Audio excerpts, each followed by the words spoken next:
All right, now we're going to get into the partner objection, which is going to be very similar to the think about it. It is also a smokescreen, and you need to figure out what it is that they want to chat with their partner about.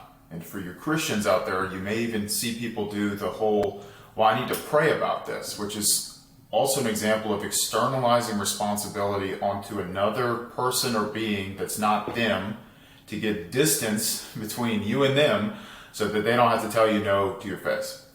Okay, so it's the same structure. So prospect says, yeah, I just need to run this by my partner. I need to sit with my partner. I just need to chat with them to make sure that they're on board. Yeah, can I get back to you? I need to bring this to them. Okay, so the first thing that we're going to say, this is going to get repetitive, right? Because we got to get certainty first, is yeah, that's not a problem. I understand. I have a wife, if you have one. I don't. So don't say that if you don't have a wife, don't lie to people. But you want to diffuse it. If you do have a significant other, you can use that as leverage, okay? So we've diffused.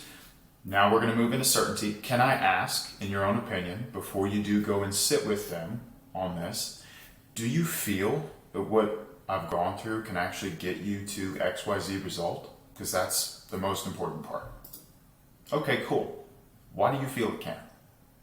What about the program specifically gives you confidence and certainty that by working with us, you're going to get to your goal? Blah, blah, blah. Okay, no problem. So when you do go and sit with them, do you feel they would actually want you to learn XYZ to get to XYZ result? Like for you and for your family, or how do you feel? So now we're starting to bring the partner into this. Do you feel that they would actually want you to learn XYZ? You could double down if you want to get more certainty and getting them to double down on why they feel their partner would want them to reach their goal. So why do you feel she would actually want you to learn XYZ so that you can achieve this after all these years of trying? Some people have bought programs in the past, or they've made decisions in the past that were unfavorable. So, I mean, after 10 years, John, why do you feel she would actually want you to learn these skills after all these years that have gone by? Okay, we want to get some buy-in from them on why they feel their partner would want them to reach their goal. Okay, brilliant. So we're starting to move in on the objection. Awesome. So I suppose in that capacity, when you do go to your partner, what do you feel would be some potential obstacles on something similar to this that may have stopped them from moving forward in the past? Now, when I ask this question, I have to have the right curiosity. I can't be a robot. Okay, brilliant. I suppose in that capacity, when you go to your partner, do you feel that blah?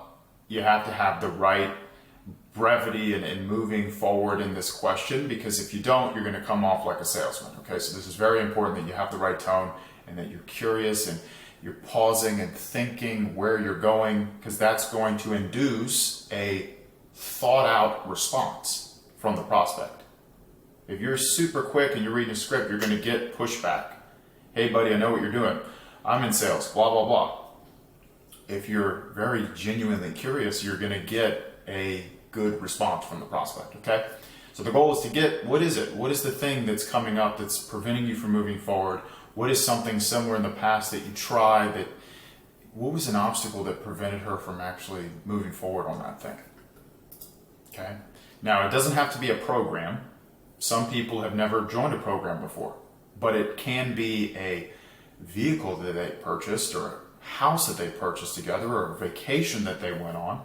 So be creative, right? Usually, in any decision, it comes down to financial capacity. Okay, don't be dumb. The money is whether or not someone can or can't do something, because if it was free, they wouldn't need to run it by anyone, they would just do it. Okay? If it was guaranteed, then they probably wouldn't run it by anyone, they would just do it. So we need to figure out what that thing is. And another example of an analogy that you could use to get them to give you a threshold, let's say it is financials. I like to use like Chick-fil-A. So and this is, just humor me for a moment, this is going to sound silly, but when you're at line in Chick-fil-A and you want to get some chicken nuggets, like, do you have to call your partner and run it by them in order to process that transaction, or is that cool? Oh, that's cool, okay. And I know it's a silly question. So what is like the financial threshold that you two have on like whether or not you can or you can't move forward on something, just so I can understand? Okay, so I'm taking a place of, I'm the detective here. I got to figure out what's happening and what's going on. I need clarity because that's going to give me leverage. Because if that person tells me, yeah, I can't do 10,000 or I can't do 8,000, but if it was 3,000, I could make that decision. Okay, you see how I have that leverage now? And I've moved forward. I've moved the needle into potentially enrolling this person because I've gotten through the smoke screen of the partner. Okay, so that's why our questions are so important. Okay, so you do it like that, you will get the real objection and the concern, and then you can overcome whatever that concern or objection is. And more than likely, it's going to be money, it'll be fear, or it will be logistics. Logistics means it's a logistical objection, and they literally cannot do it in the moment. That could be, I have $100 in my bank account, but I'm being paid $2,000 tomorrow. So logistically, I cannot do it right here, right now. Or there's a logistic where they're in their car and they don't have their credit card. They literally could not do it in the call on the meeting because they have to get their card. That's an example of logistics. But then there's fear and then there's money.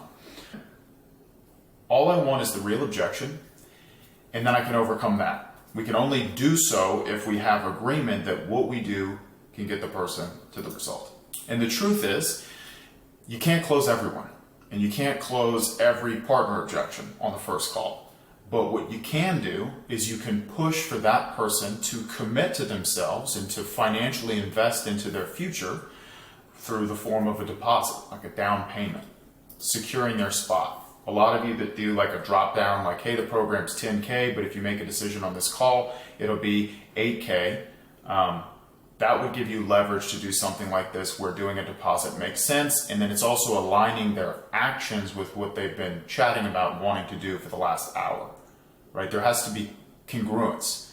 When someone says, I want to lose 100 pounds, but they never go to the gym, they're never going to lose the 100 pounds. So you want to start holding your prospects accountable and creating a congruent environment where they're following through with action when they say they want something.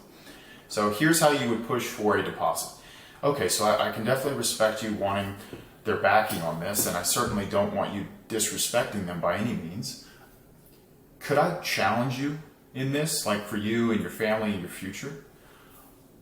What we could do from here, since you've mentioned that this is your goal, it's been 10 years coming, you've wanted to make $10,000 a month, you've wanted to quit your 9-to-5 job, you've wanted to get that six-pack, you've wanted to overcome this addiction. Well, what if we did this? What if we do a down payment? It could be $500, $250, $100. Can you make that decision? If they say no, the question is why not? Because we need to get in the habit of following through with action when we say we're going to do something. Now you would want to challenge them, because if you can't put $1 down for your family, for your future, I don't even think this is for you. If you're still getting friction, okay, well, let's just do time out for a second. Let's put a pause on this for just a second. What's sort of coming up for you that tells you you can't put $100 down for your future? This is where we're going to get back into the objection.